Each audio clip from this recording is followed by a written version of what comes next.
You are the light of the world. Tell your neighbor, you are the light of the world. That means without you, this world will walk in darkness. And then it says, a city set on a hill. Say that, please. Cannot be hidden. Okay, we won't unpack that fully yet, but I think it's important to say the way to put it is a city set on a hill should not be hidden. And why do I say this? I say this because, the Bible says that the kingdoms of the world are going to become what? The kingdoms of the Lord and his Christ. That is actually at the end of the book, in the book of Revelations. And that's a very big mandate. What that is essentially saying is that by the time, Jesus Christ comes back, that the kingdoms of this world will be what? The kingdoms of, say it after me, the kingdoms of what? The Lord and his what? Christ. Now, somebody put it this way. I love the quote. He says that all of the churches are in the kingdom, but not all the kingdoms are in the church. I want you to pause and think about that. Hopefully, every church, at least the ones that are founded on Christ, okay, they are all what? In God's kingdom. But not every kingdom is what? In the church. So what that essentially is saying is that when we meet in church on Sundays and any other day that we meet, that some kingdoms are missing. And this is why in recent times, this teaching has become popular. What they call the seven, some people call it seven mountains. I will call them the seven kingdoms or realms. And the truth of the matter is that it is very important for us to be, because we only spend 2 hours max, 3 hours on a Sunday at church. But we spend what? 7, let's say 5 days of the week going to work, earning from another kingdom, but we don't impact on it, at least deliberately or intentionally. And why is this important? It is important for us to impact on it because culture is not neutral. Tell your neighbor, say, culture is not neutral. Every society is shaped by certain rituals, symbols, systems, and stories. We don't have time to talk about this in detail, but you will find that whether you know it or not, you are being influenced every day. When you turn on the TV, how many of you here watch Netflix? Put up your hands. If you don't want to, okay, put up your hands boldly. Good. So you know what? Every time you turn on Netflix and you see that end come and make that sound and do this, you're getting ready to be influenced. Yeah. And if you watch movies, you watch series, without your knowing it, you are being programmed. And as Christians, we're called not just to survive culture. Most of us, we survive through the episodes. I mean, has anybody ever started a series and then midway through, you just stop it and said, no, I'm not doing this again? There was one series, I don't know if it's still on, Scandal. It was nice to watch, but each time I watched it, I needed deliverance. Washing of the water through the word and laying on of hands. So I just stopped it, And so as Christians, we're not called to just survive culture. Even going to work on a daily basis on the tube, the various ads, and they influence us. But we are called to do what? Shift it.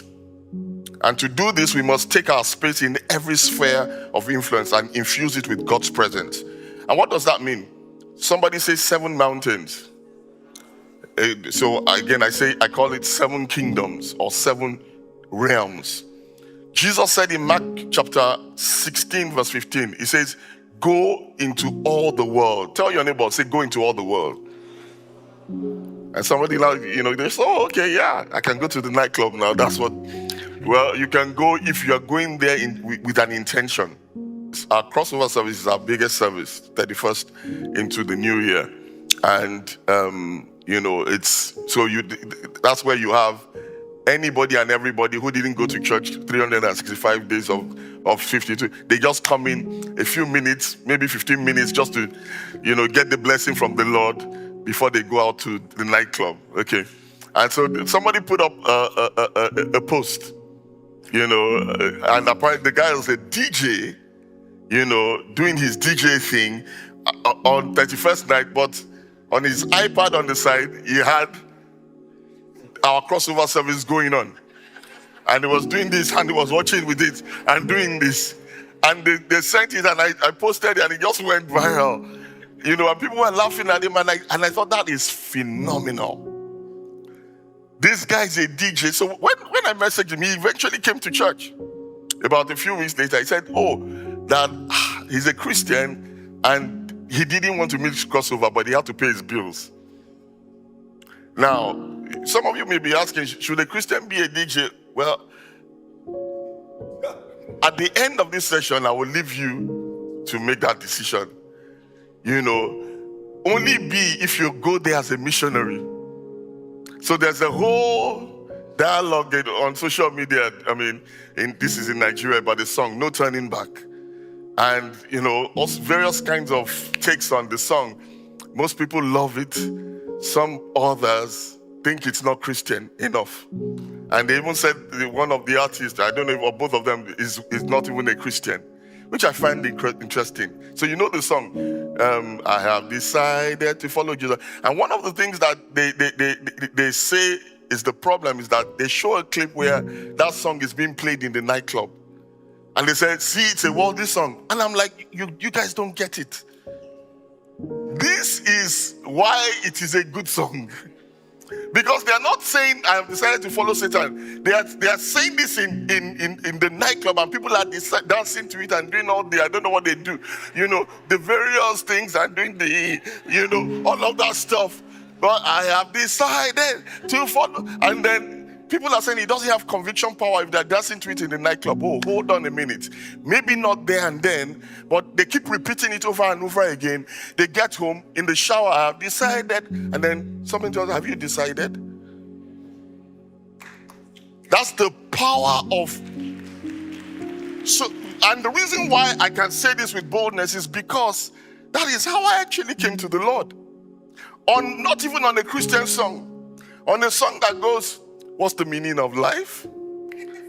What's the meaning? What's the meaning? But then we weren't dancing like this. This is how we were dancing.